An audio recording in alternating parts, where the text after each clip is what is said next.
Hi, എല്ലാവർക്കും നമസ്കാരം. പുതിയൊരു വീഡിയോയിലേക്ക്. ഇന്ന് നമ്മുടെ ഐറ്റം എന്ന് പറഞ്ഞിട്ടുണ്ടെങ്കിൽ ഒരു സിമ്പിൾ ഐറ്റമാണ് കേട്ടോ. അപ്പം നിങ്ങൾക്ക് എല്ലാവർക്കും അറിയാവുന്ന ഒരു ഡിഷ് തന്നെയാണ്. നമുക്ക് ചോറിന് കറിയൊന്നുമില്ലാതെ ഇരിക്കുന്ന സമയത്ത് പെട്ടെന്ന് തയ്യാറാക്കാവുന്ന ഒരു സൈഡ് ഡിഷാണ്. വളരെ ടേസ്റ്റി ആയിട്ടുള്ള ഒരു ഫ്രൈ ആണ് നമ്മൾ തയ്യാറാക്കുന്നത് കേട്ടോ. അപ്പം ഇതിന് ചോറിന് കറി ഉണ്ടെങ്കിൽ പോലും ആ കറിയുടെ കൂടെ സൈഡ് ഡിഷായിട്ട് ഒരു ഫിഷ് ഫ്രൈ ഒക്കെ കഴിക്കുന്ന രീതിയിൽ നമുക്കിത് ഉപയോഗിക്കാം. അപ്പോൾ ഞാനിവിടെ ഒരു 3 വഴുതനങ്ങ എടുത്ത് കഴുകി വൃത്തിയാക്കിയിട്ട് ഇത് നമുക്കൊന്ന് കട്ട് ചെയ്തെടുക്കാം. അതിൻ്റെ ഞെടുപ്പൊക്കെ കളഞ്ഞിട്ടുണ്ട്. നമുക്കിനി ഈ രീതിയിലൊന്ന് കട്ട് ചെയ്തെടുക്കാം കേട്ടോ.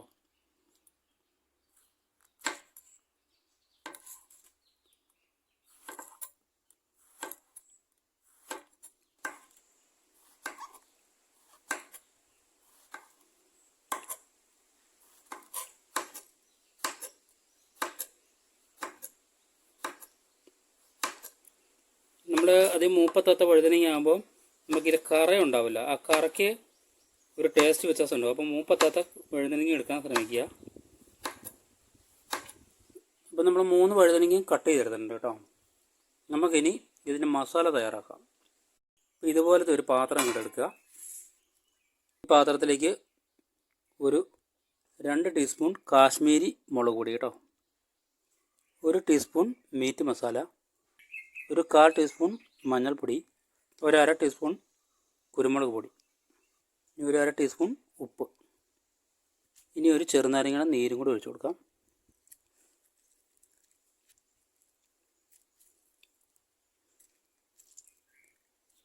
ഇനി ഒരു അല്പം വെള്ളം കൂടെ ചേർത്ത് ഒന്ന് മിക്സാക്കി എടുക്കാം.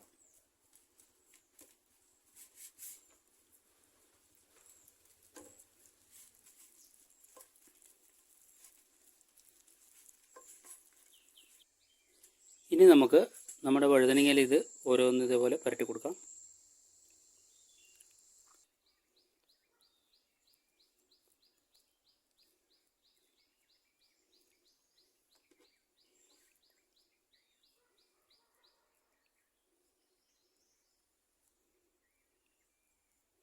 ഇതെല്ലാം നമ്മൾ നന്നായിട്ട് മസാലയൊക്കെ പുരട്ടി വെച്ചിട്ടുണ്ട്. നമുക്കൊരു 15-20 മിനിറ്റ് ഇതൊന്ന് റെസ്റ്റ് ചെയ്യാനായിട്ട് വെക്കാം. അതിനുശേഷം നമുക്ക് ഇതൊന്ന് ഫ്രൈ ചെയ്തെടുക്കാം. നമുക്കൊരു പാൻ അടുപ്പ് വെക്കാം. ഏകദേശം ഒരു 10-20 മിനിറ്റ് ആയിട്ടുണ്ട്. നമുക്ക് കുറച്ച് വെളിച്ചെണ്ണ ഒഴിച്ച് കൊടുക്കാം.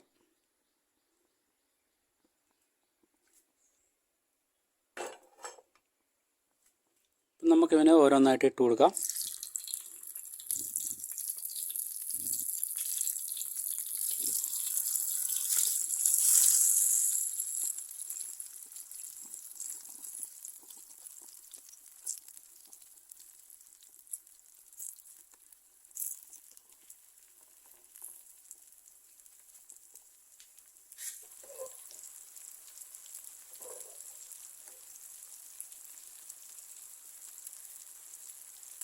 കരിഞ്ഞു പോരുത്. നമുക്ക് ഒരു വശം മറിച്ചിട്ട് കൊടുക്കാം.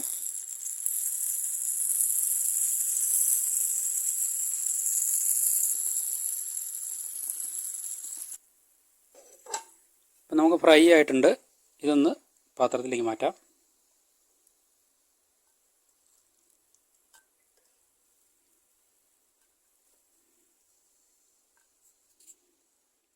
അപ്പം നമുക്ക് ബാക്കിയും കൂടെ ഒന്നിട്ട് കൊടുക്കാം.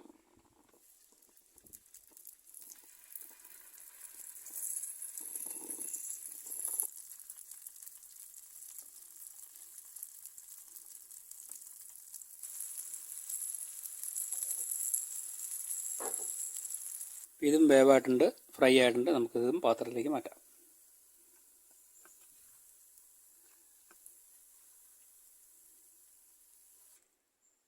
ഇപ്പോൾ സുഹൃത്തുക്കളെ, നമ്മുടെ ഫ്രൈ റെഡി ആയിട്ടുണ്ട്. വളരെ എളുപ്പത്തിൽ ചെയ്യാവുന്ന റെസിപ്പി ആയിട്ട്, നമുക്ക് ചോറിനാനൊന്നും പെട്ടെന്ന് കറിയൊന്നും ഇല്ലെങ്കിൽ വെറും 5 മിനിറ്റിൽ ചെയ്യാവുന്ന അടിപൊളി റെസിപ്പി കേട്ടോ. ഏതിൻ്റെ കൂടെ സൈഡ് ഡിഷായിട്ട് ഒരു മീൻ ഫ്രൈ ഒക്കെ ഉപയോഗിക്കുന്ന, ഒരു ബീഫ് ഫ്രൈ ഒക്കെ ഉപയോഗിക്കുന്ന അതേ രീതിയിൽ നമുക്കിത് കഴിക്കാവുന്നതാണ്.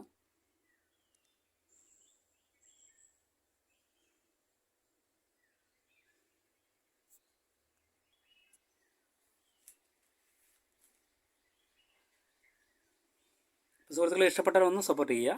പിന്നെ നെക്സ്റ്റ് വീഡിയോയിൽ നല്ലൊരു വിഭവമായിട്ട് കാണാം. എല്ലാവർക്കും വീഡിയോ കണ്ട എല്ലാ സുഹൃത്തുക്കൾക്കും സ്നേഹം.